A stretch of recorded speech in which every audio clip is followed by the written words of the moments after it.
महल की तरफ आ रहे थे। उस खटोले पर एक 15 साल की बच्ची बैठी हुई थी जिसके हाथ और पैर बंधे हुए थे। यह लोग तो महल में ही आ रहे हैं, अब क्या करें अवनी? अरे तो वह हमें थोड़ी नुकसान पहुंचाने वाले हैं। नहीं, हम इनके सामने नहीं आएंगे। मैंने कह दिया तो कह दिया। बस वो दोनों एक कमरे में दाखिल हुए और दरवाजे को हल्का सा खोलकर बाहर की तरफ झांकने लगे। महल का बड़ा सा दरवाजा खुला और वो सभी अंदर आ गए। उन्होंने उस खटोले को जमीन पर रख दिया जिस पर वो लड़की बैठी हुई थी। वह सभी लोग बहुत ही कठोर थे, लेकिन उनमें से एक आदमी की आंखों से आंसू बह रहा था। यह सब चल क्या रहा है यार? बापू बापू, मुझे मरना नहीं है मुझे मरना नहीं है मैं जीना चाहती हूँ।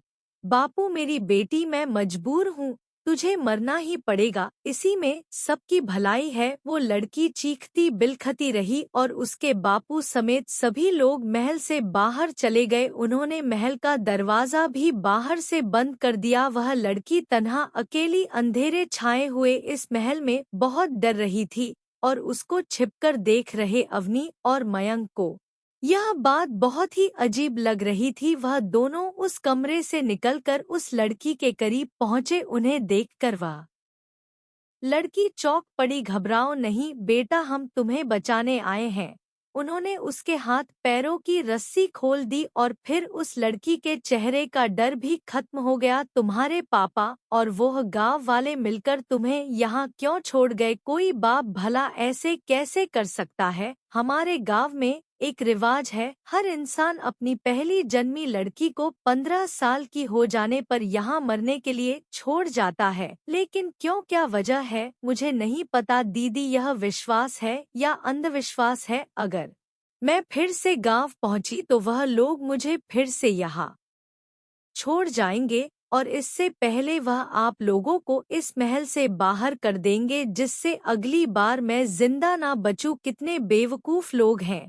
बेटा तुम घबराओ नहीं, तुमने मुझे दीदी बोला है ना, तो मैं अब तुमको अपने साथ ही रखूंगी। यह सुनकर मयंक ने अवनी की तरफ देखा। सिर्फ यही एक रास्ता है मयंक, वरना इसके पिता खुद इसको मरवा देंगे। बेटा तुम्हारा नाम क्या है? नंदिनी। अवनी के कहने पर वह दोनों नंदिनी को अपने शहर ले आए और अवनी एक बड़ी बहन की तरह नंदिनी का ख्याल रखने लगी। मयंक सारा दिन ऑफिस में होता था और नंदिनी अवनी का काम में हाथ बटा दिया करती थी। सब कुछ अच्छा चल रहा था, लेकिन एक रात बहुत भयानक घटना। नेहा नेहा मेरी बच्ची क्या हो गया है तुम्हें? नेहा, अचानक एक शोर हुआ जिससे मयंक और अवनी दोनों चौंक हुए, जाग उठे। वह दोनों घर के बाहर निकले तो उन्होंने बहुत ही खौफनाक मंजर देखा। पड़ोस में रहने वाली नेहा रास्ते पर मरी पड़ी थी। उसकी गर्दन के कंधे से आधा मांस गायब था। उसकी माँ उसके पास बैठी रो रही थी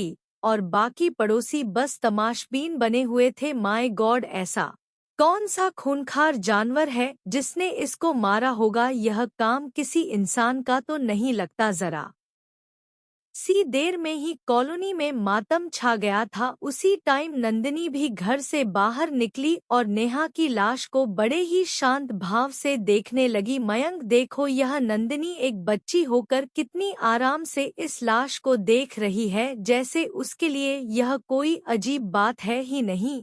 अरे वह गांव की लड़की है, गांव में लोग इस तरह जानवरों का शिकार होते रहते हैं, शायद इसीलिए उसको यह सब देखने की आदत होगी। मयंक ने ऐसा कह तो दिया था, लेकिन उसको भी नंदिनी की यह बात बहुत अजीब लग रही थी। कुछ दिन गुजरने के बाद फिर से कॉलोनी में एक और बच्चे की मौत हो गई। ठीक उसी तरह अब कॉलोनी के सभी लोग परेशान थे, मयंक और अवनी को भी अब यह सब बहुत ही भयानक लगने लगा था। एक रात मयंक लैपटॉप पर काम कर रहा था, तभी उसको कमरे के बाहर किसी के कदमों की आहट सुनाई देने लगी। वह चुपचाप बेड से नीचे उतरा तो उसने नंदिनी को मेन डोर की तरफ जाहू देखा। इतनी रात में कहाँ जा रही है? वह भी उसके पीछे हो लिया। नंदिनी धीमे कदमों से आगे बढ़ रही थी। वह घर के पीछे वाले पार्क में जाकर रुकी। एक पेड़ पर कई सारे कौवे का काय करते हुए मंडरा रहे थे। मयंक भी एक पेड़ की आड़ में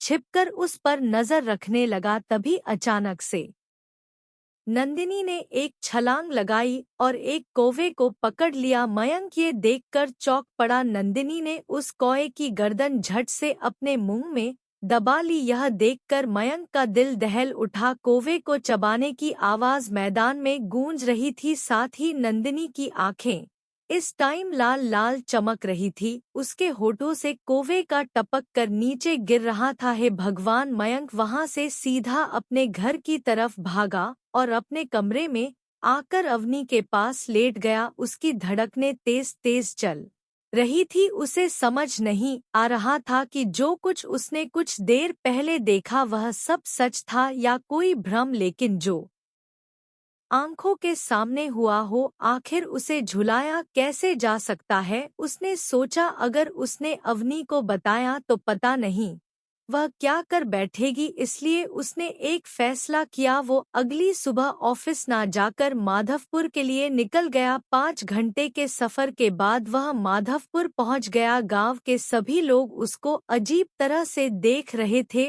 और उसकी कार के पास जमा होने लगे थे। इन्हीं के बीच मयंक की नज़र नंदिनी के पिता पर पड़। देखिए, मेरा नाम मयंक है और मुझे आपको बहुत जरूरी बात बतानी है। सारी बातें सुनने के बाद गांव के सभी लोग डर गए और मयंक की तरफ गुस्सैल नजरों से देखने लगे। एक बाप भला अपनी ही बेटी को क्यों मारना चाहेगा? मेरी मजबूरी थी। अगर ऐसा नहीं करते तो जो घटना अब तुम्हारे शहर में हो रही है वही हमारे गांव में घटने लगती। लेकिन एक बच्ची इस तरह पिशाचिनी कैसे बन सकती है? इसके पीछे एक पुरानी कहानी है। हमारे गांव में एक औरत विशाखा रहा करती थी। उसकी एक बेटी थी जिसका नाम सृष्टि था। सृष्टि 15 साल की एक बच्ची थी, लेकिन उसके दांत बहुत ही भयानक थे। वह बहुत ही खौफनाक दिखती थी। ना जाने उस समय हमारे गांव की खुशियों को किसकी नजर लग गई। गांव के लोग अजीब तरह से गायब होने लगे। उनकी लाश जंगल में बहुत ही बुरी हालत में पाई जाती। सभी लोगों को लगने लगा कि विशाखा की बेटी सृष्टि एक पिशाच नहीं है और वही गांव के लोगों को मार रही है। इसीलिए सभी गांव वाले उसको मारने पहुंच गए। विशाखा ने उसे बचाने की बहुत कोशिश की, लेकिन गांव के लोगों ने उसके सामने उसकी बेटी को खत्म कर डाला। यह देख विशाखा को बहुत बड़ा झटका लगा। उसे दिल का दौरा पड़ गया, लेकिन मरते मरते ने पूरे गांव को श्राप दे दिया। कैसा श्राप? तुमने मेरी बच्ची को एक पिशाचिनी समझकर मारा है। मेरा श्राप है पूरे गांव पर कि तुम सभी को पैदा होने वाली पहली लड़की 15 साल की हो जाने पर एक पिशाचिनी बन जाएगी और वह तुम्हारे गांव में लोगों को अपना शिकार बनाएगी। लेकिन अगर उसकी बेटी सच में पिशाचिनी थी तो उसका श्राप असर कैसे कर गया? सृष्टि के मर जाने के बाद भी गांव में मौतें होती रही। वह असल में कोई जंगली जानवर था और उसकी जगह हमने बेचारी सृष्टि की बलि चढ़ा दी। इसीलिए हर घर की पैदा होने वाली पहली लड़की को 15 साल का हो जाने पर हम उसे राजमहल में बकर दिया करते थे, जिससे वह वही घुट घुट कर मर जाया करती थी। यह सुनकर मयंक का दिल दहल उठा और उसने अगला सवाल किया, तो अब मैं उसको खत्म कैसे कर सकता हूँ? इस पर सृष्टि के पिता चुप रहे और एक बूढ़े ने जवाब दिया, एक पिशाचनी को चांदी के हथियार से ही खत्म किया जा सकता है। यह सुनकर अब मयंक ने देर नहीं की और फिर शहर के लिए निकल गया। रास्ते में काफी ट्रैफिक था, इसीलिए उसे घर पहुंचते हुए रात हो गई और घर पहुंचकर उसने बहुत ही खौफनाक मंजर देखा। नंदिनी की लाश जमीन पर पड़ी थी और उसकी गर्दन धड़ से अलग थी। उसके पास ही हाथ में चाकू लिए हुए बहुत ही डरी हुई हालत में अवनी बैठी हुई थी और उसकी आंखों से आंसू बह रहे थे। मयंक, उसने मुझ पर हमला किया, वो पता नहीं क्या बन गई थी। मयंक